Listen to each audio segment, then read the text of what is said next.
How the Rastaman saved Jamaica. Okay.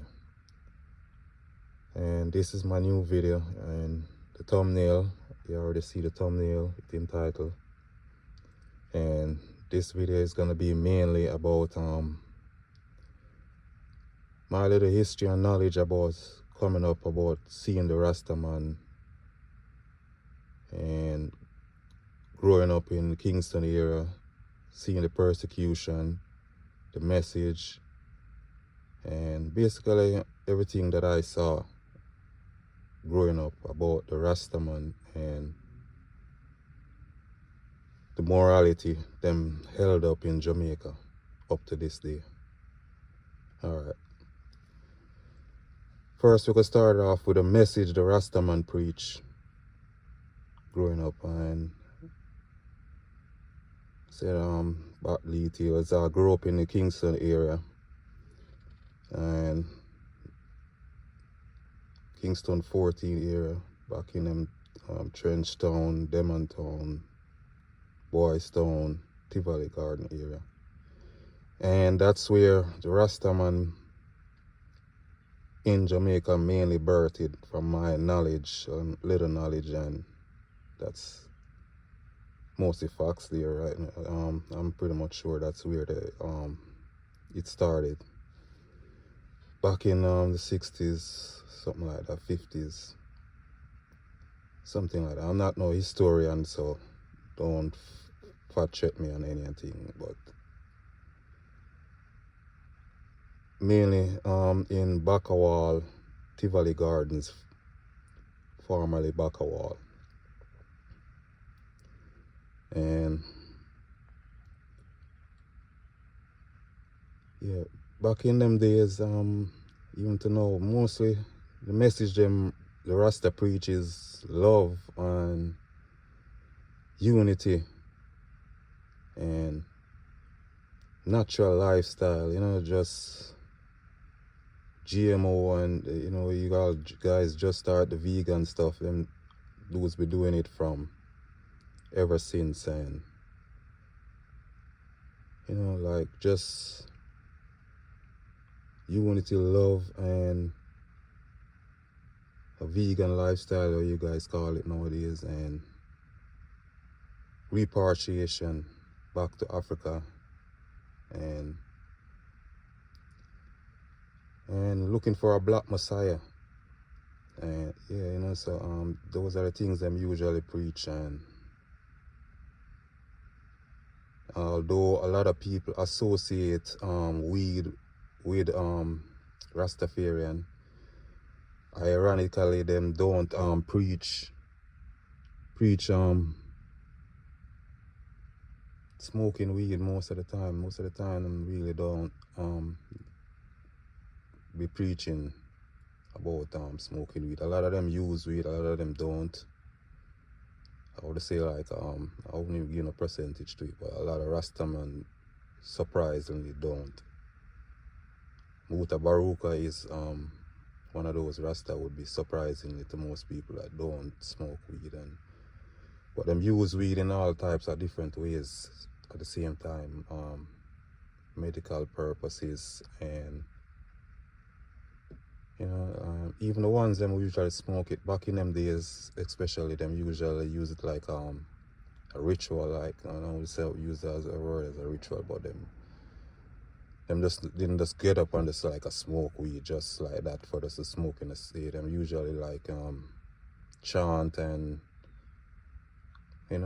come around and gather around a fire and give praises to the Most High, and beat them drum, kete drum, and what them call the kete drum, and chant and smoke them weed and give praises to the Most High.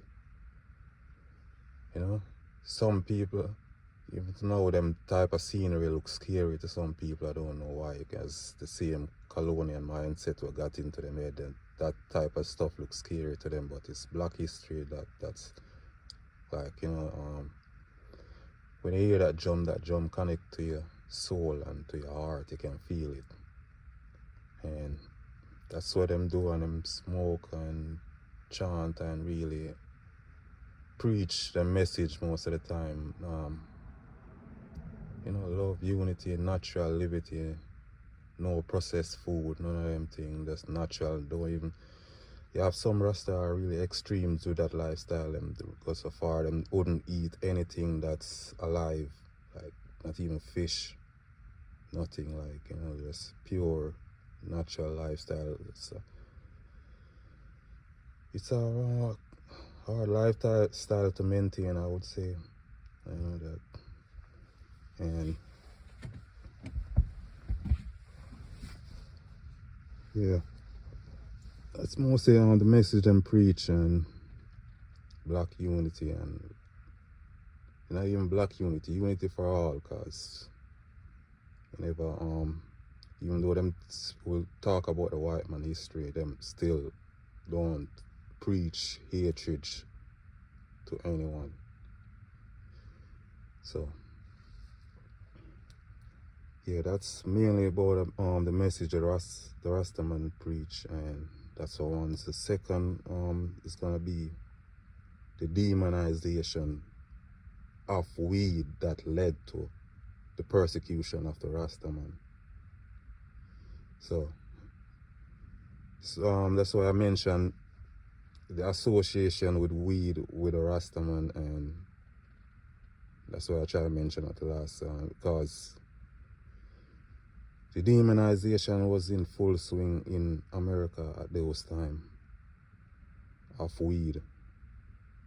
And they're making a bunch of documentaries showing the effects of weed, and persons smoking weed, getting crazy, coming on to a poor old white lady and her kids. You know, the same old regular propaganda, and put them vulnerable people out there like somebody harming them, and act like, you know, predatorial mentality basically. You can't really see, you can't really view anything from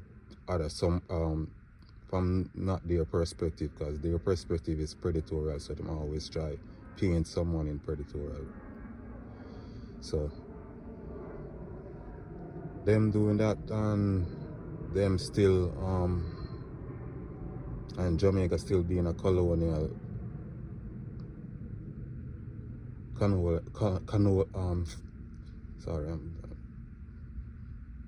still being I can't even pronounce my word again. Colonial country. The demonization of weed spread to Jamaica, and it led to the persecution of Rastaman, and yeah, that's how I saw it, and that's when looking back, that's how I think that's how I see my little research and studies and knowledge and history and my experience. That's look like that's where it was coming from, the demonization of weed and Rasta, and them just like starting, and especially the Rasta message of black reliance and repatriation to Africa. That's one of the next things that kind of like spurred the monarchies of Britain and America to start demonizing the Rastaman and stuff like that. And yeah, they start spreading propaganda, and you know, it led to Jamaica, and I don't know about the heads of Jamaica governments, them partake in that demonization and started to go after the Rastaman in Jamaica. You know, so even though the message was nothing of hate or nothing bad, basically, you know, them start persecuting the Rastaman. I'm telling you, like killing them, cutting out them dreadlocks, just throwing them in prison for no reason. You know, just always going where them is and just breaking them up and dismantling any group them have and anything like that. And my experience, I can see it when I'm growing up in Kingston, like if you had any family members that was Rastafarian, yeah, you usually like worry about them, and especially if you're going into the Kingston area and downtown area, where there's gonna be usually a good amount of police officers and you know a bunch of things going on. Them yeah, you usually worry about them because you know police, you just know it, them gonna get stopped, searched like a bunch of times. Like there's them not gonna get police not gonna let them just walk by, just or stroll by without like check them or say something to them. And yeah, even go so far as cutting out, violating the Rastafarians by cutting them locks and stuff like that. And you know, the similarity between the Jesus story and the Rastafarian treatment is kind of like striking to me. And all them times is just them preaching morality and good standard of black people, and and them get persecuted for it. And I don't know the exact history. I'm talking from my experience and the little I know of, and I do have a little history of it watching documentaries, because I do like try researching my past and seeing, and as a Jamaican native myself, and as someone from the era, almost the era that it started, you get to see some of the stuff that happened firsthand, and you see the persecution of them, you see the message of them, and yeah, you see the persecution of them also. Yeah, it was still is. Up to now, Jamaicans still don't fully respect the Rastafarians. Them just use them as a promotion. Like as soon as them want something, them promote a Rasta, especially in them tourist ads. And it's just ironic to see that the persecution did start from America, and every time them using a tourist ad, them use a Rastafarian and to promote Jamaica and stuff like that. And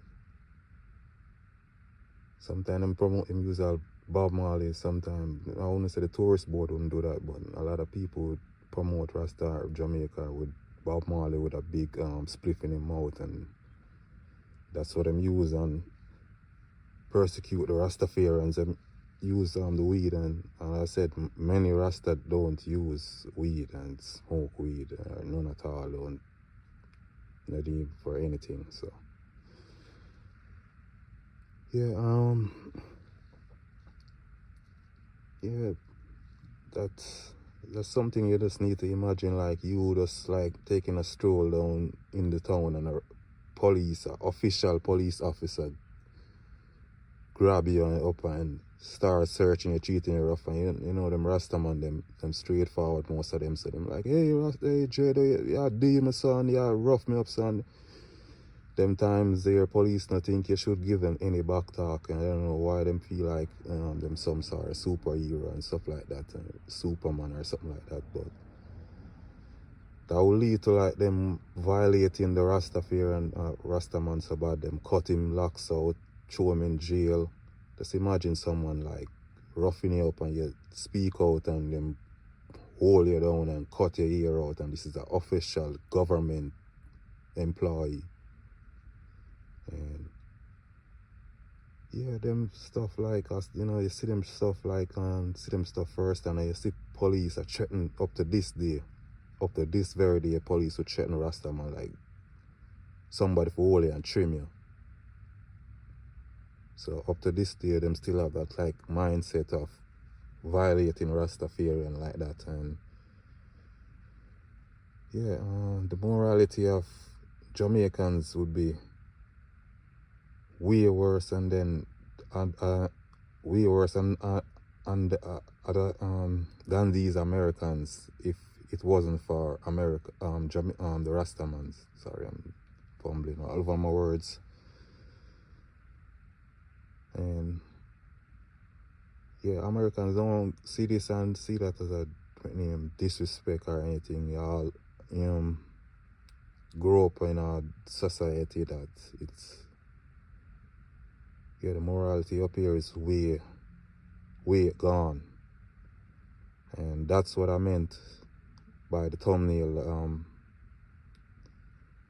That's how Rastaman saved Jamaica, basically, because if it wasn't for them, Jamaica would have been way corrupt. I know it's still corrupt right now, but if it wasn't for the Rastafarians in Jamaica and constantly keeping the moral up regard, Jamaica would be like, I know them still like looking at them right now, them really, but without them Rastaman there, I think them would have be well gone.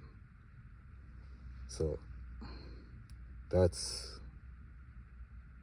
why the Rastaman them that's what them do, and them fight and them went through it just to keep the message, and them get persecuted than no other person in Jamaica. Worse, I'm say if you're black and you're not the most handsome and you look rough and your hair ain't silky and